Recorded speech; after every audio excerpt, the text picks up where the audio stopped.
Supreme কোর্টে এসএসসির একটি মামলা অন্য বেঞ্চে লিস্টেড হলো। তো পুরো বিষয়টি কোন মামলা, কি জন্য লিস্টেড হলো, হঠাৎ করে কবে শুনানি রয়েছে, কত নম্বর লিস্টেড রয়েছে, পুরো বিষয়টি আমরা এই ভিডিওতে একটু একটু করে জেনে নেব। Diary number 958/2026, West Bengal Central School Service Commission versus Diptashree Maitra. তো West Bengal Central School Service Commission এটি চ্যালেঞ্জ করেছে। দীপ্তশ্রী মৈত্রা উনি পিটিশনার ছিলেন এই সিঙ্গেল বেঞ্চ থেকে শুরু করে সুপ্রিম কোর্ট পর্যন্ত। এখানে কলকাতা হাইকোর্টের রায়কে চ্যালেঞ্জ করেছে। দীপ্তশ্রী মৈত্রের পক্ষে ছিল এই রায়টি। আপনারা দেখতে পাচ্ছেন এসএলপি নাম্বার এখানে রয়েছে। মামলাটি 2/2/2026 লিস্টেড রয়েছে। Honourable justice Ahsanullah Amanullah and honourable justice R মাধবানের বেঞ্চে সিরিয়াল নম্বর 25-এ মামলাটি লিস্টেড রয়েছে। তো এই মামলাটি হঠাৎ করে এই বেঞ্চে লিস্টেড হলো কেন? জাস্টিস সঞ্জয় কুমারের বেঞ্চে এই সমগ্র মামলাগুলো লিস্টেড হচ্ছিল, কিন্তু এই মামলাটি একটি ভিন্ন বেঞ্চে লিস্টেড হলো। 2/2/2026 এই মামলাটি রয়েছে West Bengal School Service Commission. তো Diptashree Maitra, State of West Bengal Board of Secondary Education, the president, the chairman, the secretary responded রয়েছে, পিটিশনার অ্যাডভোকেট প্রীতিকা দ্বিবেদী রয়েছেন এবং respondent advocate Hima Lawrence and ইত্যাদি ইত্যাদি রয়েছে। এবার হাইকোর্টের কোন রায়কে এখানে চ্যালেঞ্জ করা হয়েছে? West Bengal high court WPA 26506 2025 2/1/2026, justice Amrita Sinha, এই রায়কে কিন্তু চ্যালেঞ্জ করা হয়েছে। তাছাড়াও শুধু তাই নয়, 25/11/2025 রায়কে চ্যালেঞ্জ করা হচ্ছে, 1/12/2025 রায়কে চ্যালেঞ্জ করা হয়েছে। এছাড়াও 13/11/2025 রায়কে চ্যালেঞ্জ করা হয়েছে। WPA 25572 এই মামলাকে চ্যালেঞ্জ করা হয়েছে। 26506 এই মামলাকে চ্যালেঞ্জ। আর এদিকে রয়েছে 26506 25/11/2025 অর্ডারকে চ্যালেঞ্জ করা হচ্ছে। এইদিকে যদি আমরা নিচের দিকে আসি, তাহলে আমরা দেখতে পাবো আহ, এই যে সিরিয়াল নম্বর 89 এবং ডিসিপ্লিনারি সিরিয়াল নম্বর পর্যন্ত 89 ইত্যাদি রিসিভিং ডেট বা আয়ে কি কি হয়েছে সেই সমস্ত তথ্য এখানে রয়েছে। এবং আমরা অফিস রিপোর্টে গুরুত্বপূর্ণ তথ্য রয়েছে সেটাও আমরা দেখে নেব, বা কোন অর্ডারকে চ্যালেঞ্জ করা হয়েছে সেটাও আমরা দেখে নেব।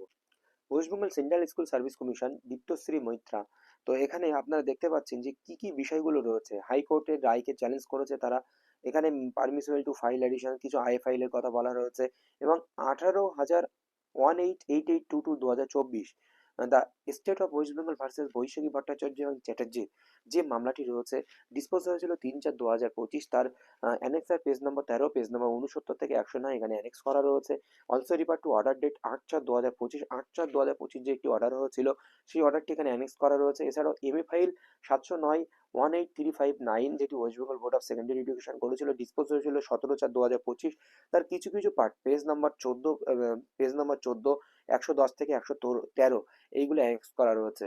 এবং 7/2/124 যে এমএটি হয়েছিল 2739/2025, যেখানে ডেটটি আরো বাড়ানো হয়েছিল চাকরির মেয়াদ, সেটাকে সেই মিসলেনিয়াস অ্যাপ্লিকেশন যে মূল তিনটি অর্ডার হয়েছিল, একটি অর্ডার চাকরি বাতিল হয়েছিল, আরেকটি অর্ডারে চাকরি 31শে আগস্ট পর্যন্ত ছিল, আরেকটি অর্ডারে চাকরি 31শে ডিসেম্বর 2025 পর্যন্ত, আরেকটি অর্ডার হয়েছিল চাকরি 31শে আগস্ট 2026 পর্যন্ত বাড়ানো হয়েছে।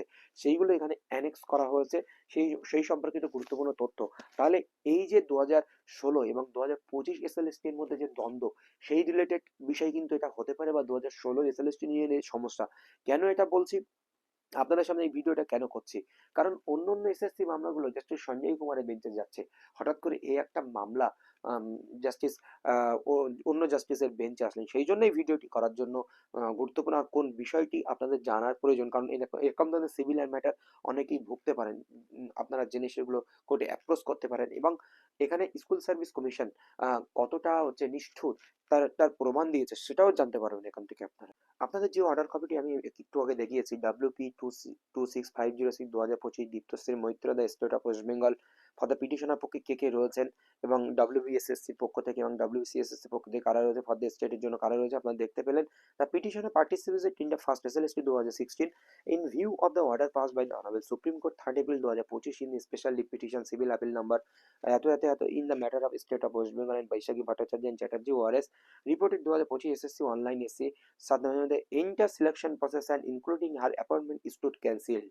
In terms of the direction passed in paragraph 47 of the said judgment, the petitioner has been recommended by the commission to, to a school which is allegedly 82 kilometers away from her residence.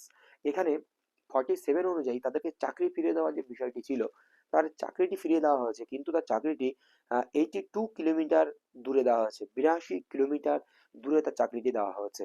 The petitioner gave birth to child 10 July 2025 and she is on maternity leave till 21শে December 2025। 10ই July 2025 সে একটি বাচ্চা জন্মগ্রহণ করিয়েছে এবং 21শে August December 2025 পর্যন্ত সে maternity লিভে রয়েছে। Still school where she was serving, she also has to take care of minor child aged about 4.5 years। 4.5 বছরের একটি বাচ্চাও তার রয়েছে। সে আবার সিডব্লিউএসএন, এই কথাটি এখানে উল্লেখ না থাকলেও আমি ডিটেলস স্টাডি করেছি, সেখানে CWSN children with special need, minor children, দুটো ছোট বাচ্চা তার রয়েছে। তারপরেও তাকে 82 কিলোমিটার দূরে চাকরি দেওয়া হয়েছে।